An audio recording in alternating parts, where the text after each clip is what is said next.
ప్రభు వద్ద నుండి ఒక మాటను పొందుకున్నాను. Before I go, I want to thank Pastor Krupa Samuel for inviting us. ముందుకు వెళ్లే ముందు దైవజనులు పాస్టర్ కృపా శామ్యూల్ గారికి మమ్మల్ని ఆహ్వానించినందుకు వందనాలు తెలియజేస్తున్నాం. I thank every man of God who are here this evening. అలాగే ఈ సాయంకాలం ఇక్కడ కూడి వచ్చిన ప్రతి దైవజనులకు వందనాలు తెలియజేస్తున్నాం. And these men are great men of God used by God. ఇక్కడ ఉన్నటువంటి దైవజనులు దేవుని చేత బహుబలంగా వాడబడుచున్న గొప్ప దైవజనులు అందరూ. I want to thank Pastor Bangar Raju garu Bangarraju గారికి to the meeting. కూడికకు వచ్చినందుకు దైవజనులకు వందనాలు తెలియజేస్తున్నాం. బంగారాజయ్య గారికి I was in his house some time back, few years back. కొన్ని సంవత్సరాల క్రితం వారి ఇంటికి నేను వెళ్ళి ఉన్నాను. Oh, wonderful ministry, God is using him. అద్భుతమైన పరిచర్య, దేవుడు వారిని బలంగా వాడుకుంటున్నారు. Shall we go to the word of God? మనం దేవుని వాక్యంలోకి వెళ్దామండి. వెళ్దామా? ఇష్టం లేదా? మరి అలాగే కూర్చున్నారు, నిశ్శబ్దంగా కూర్చున్నారు ఏంటండి? వాక్యం వద్దా? ఆమేన్ ఆమేన్ అరవండి, గట్టిగా అరవండి. Actually, in my heart I love men of God. వాస్తవంగా నా హృదయంలో దైవజనులు అంటే నేను ఎంతో ప్రేమిస్తాను. I like them. వారిని బాగా ఇష్టపడతాను. Second thing, అయితే రెండవది, I like to stay in Pallatur. పల్లెటూరులో ఉండటం నాకు బాగా ఇష్టం. Pallatur people means I love. పల్లెటూరు జనులు అంటే నాకు బాగా ప్రేమ, ఇష్టం. The city people I don't like much. అయితే పట్టణాల్లో ఉండే వారంటే నాకు అంతగా ఎక్కువ ఇష్టం ఉండదు. Do you know why? ఎందుకో తెలుసా? They are complicated people. వారు కొంచెము విమర్శనాత్మకంగా ఉంటారు, వేరుగా They ఉంటారు. come like this, they go straight into the church, they come out. వారు అలాగా నిఠారుగా నిలబడి వస్తారు, నిఠారుగా అలాగే కూర్చుంటారు, నిఠారుగా వెళ్ళిపోతారు.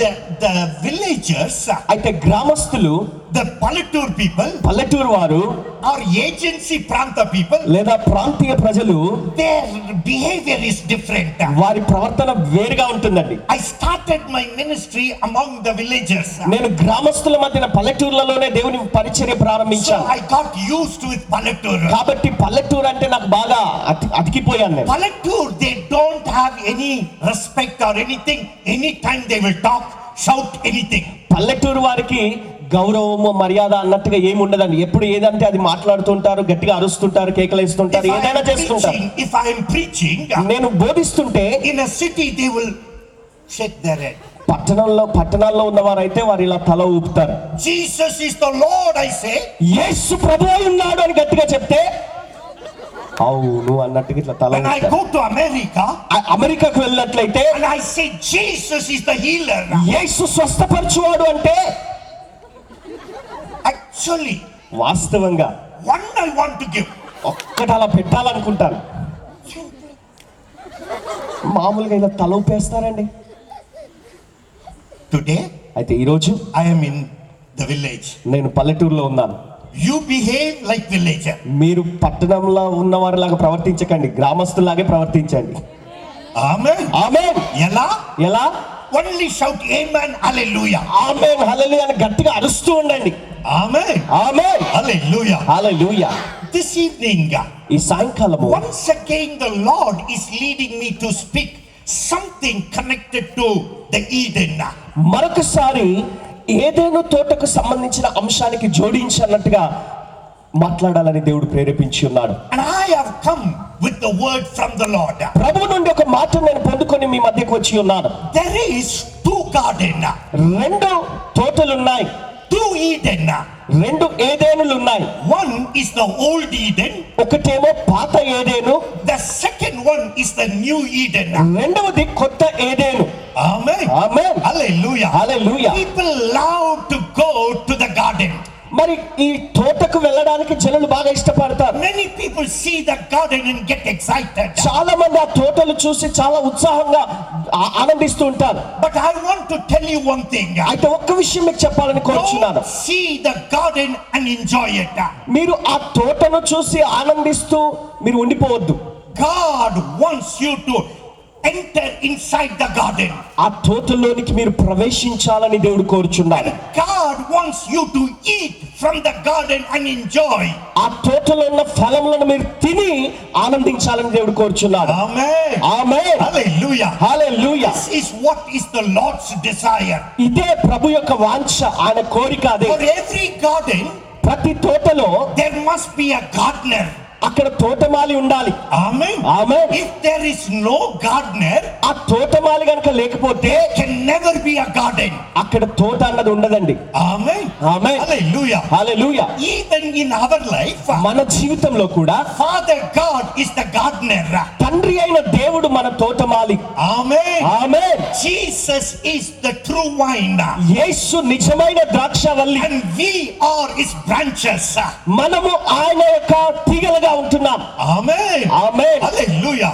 So today, ఈ సాయంకాలము I want you to eat and enjoy the garden. మీరు తింటూ మీరు దాన్ని భుజిస్తూ ఆనందించాలని కోరుచున్నాను. The new Eden and the old Eden. పాత ఏదేను కొత్త Eden. Let's read one scripture.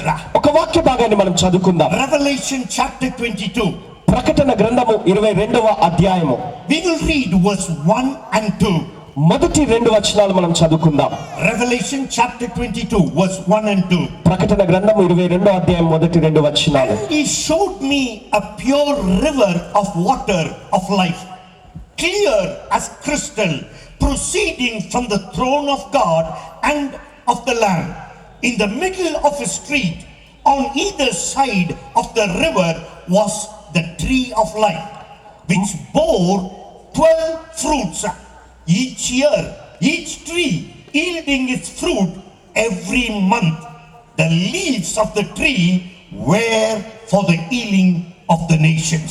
మరియు స్ఫటికం వలె మెరియునట్టి జీవజలముల నది దేవుని యొక్కయు గొర్రెపిల్ల యొక్కయు సింహాసనం వద్ద నుండి ఆ పట్టణపు రాజవీధి మధ్యను ప్రవహించుట ఆ దూత నాకు చూపెను. ఆ నది యొక్క ఈవలను ఆవలను జీవవృక్షం ఉండెను. అది నెల నెలకు ఫలించుచు 12 కాపులు కాయును. ఆ వృక్షం యొక్క ఆకులు జనములను స్వస్థపరచుటకై వినియోగించును. This talks about the new Eden. ఇది కొత్త ఏదెను గురించి మాట్లాడబడుతున్న మాట. And when you read this scripture, ఈ లేఖనాన్ని మీరు చదివినప్పుడు it talks about a river that is flowing. ఇక్కడ ప్రవహిస్తున్న ఒక నదిని గురించి మీరు చూస్తున్నారు. And you will find one thing, it flows from the throne of God. ఒక విషయం ఏంటంటే ఇది దేవుని సింహాసనం నుండి ప్రవహిస్తున్న నది. And this river, when it flows, ఈ నది ప్రవహిస్తున్నప్పుడు it doesn't need a track. దానికి ఒక గమనం అవసరం లేదు. It doesn't need a path. దానికి ఒక దారి అవసరం లేదు, ఒక త్రోవ అవసరం లేదు. But this river creates its own path. ఈ నది దానంతట దానే దారి కలగజేసుకొని ముందుకెళ్తుంది. Any stumbling that comes between the river, ఆ నది ప్రవహించకుండా ఏదైనా అడ్డు వస్తే it makes a track and pushes it out. అడ్డును తొలగించుకొని దూసుకొని వెళ్ళిపోతుంది. This is what happens in the new Eden. ఈ ఏదైనా కొత్త ఏదైనాలో జరుగుతున్న వాస్తవం In the ఇది. new Eden, there is a river that flows from the throne of God. ఈ కొత్త ఏదైనాలో దేవుని సింహాసనం నుండి ఒక నది ప్రవహిస్తుంది. And it creates its own way. అది తన సొంత మార్గాన్ని కలగజేసుకుంటూ When వెళ్తుంది. it flows, అది ప్రవహిస్తున్నప్పుడు the Bible says, బైబిల్ సెలవిస్తుంది in the last part of the verse, ఈ వచనంలో చివరి భాగంలో verse 2, the last part, 2వ వచనం చివరి భాగంలో the leaves of the tree were for the healing of the nations. ఆ వృక్షం యొక్క ఆకులు జనములను స్వస్థపరచుటకై వినియోగించును. Hallelujah. Hallelujah. Do you know healing not for individual? స్వస్థత అన్నది వ్యక్తిగతంగా వ్యక్తుల కొరకు కాదు, It is a healing for the nations. జనములకు స్వస్థత, దేశములకు స్వస్థత.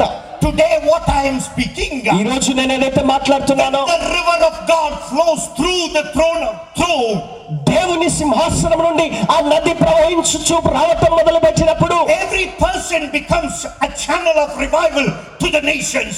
ప్రతి వ్యక్తి కూడా ఉజ్జీవానికి వారొక దాతలుగా లేదా వారొక మాదిరిగా మారిపోతారు. Hallelujah. Hallelujah. I am not an ordinary person. నేను ఒక సాధారణమైన వ్యక్తిని కాదు. Let me tell you, you are not an ordinary person. మీకు కూడా చెప్తున్నాను వినండి, మీరు కూడా సాధారణమైన వారు కాదు. When the river flows, ఈ నది ప్రవహించినప్పుడు you become become a channel of healing for nations. దేశములకు స్వస్థత కలగడానికి మీరు ఒక సాధనముగా మారుతున్నారు. Amen. Amen. Every pastor who are here, ఇక్కడ ఉన్న ప్రతి దైవజనుడు I want to tell you, నేను మీకు చెప్పాలనుకుంటున్నాను, God wants to use you as a channel of revival for nations. ఉజ్జీవ దేశాలకు ఉజ్జీవాన్ని ప్రవహింపజేసే ఒక సాధనంగా దేవుడు మిమ్మల్ని వాడుకోవాలని Not an కోరుచున్నాడు. ordinary ministry. ఏదో ఒక సాధారణమైన పరిచర్య He కాదండి, wants to take you around the nations. దేశాలకు మిమ్మల్ని తీసుకొని వెళ్ళాలని దేవుడు కోరుచున్నాడు. Pastor, Is it possible? అది సాధ్యమంటారా? When the river of God flows from the throne of God, దేవుని సింహాసనం నుండి ఆ దేవుని నది ప్రవహించినప్పుడు it has to happen. అది జరగవలసిందే. Amen. Amen. Hallelujah. Hallelujah. What will people think మరి జనులు ఏమనుకుంటారంటే, when you wear suit, boot, hat? Suit boot టైల్ అలా కట్టుకుంటే, Oh, this person, ఈ వ్యక్తి, ఇలాంటి వ్యక్తులు can travel abroad. వారు వేరే విదేశాలకు వెళ్ళగలరు, Foreign వెళ్ళవచ్చు.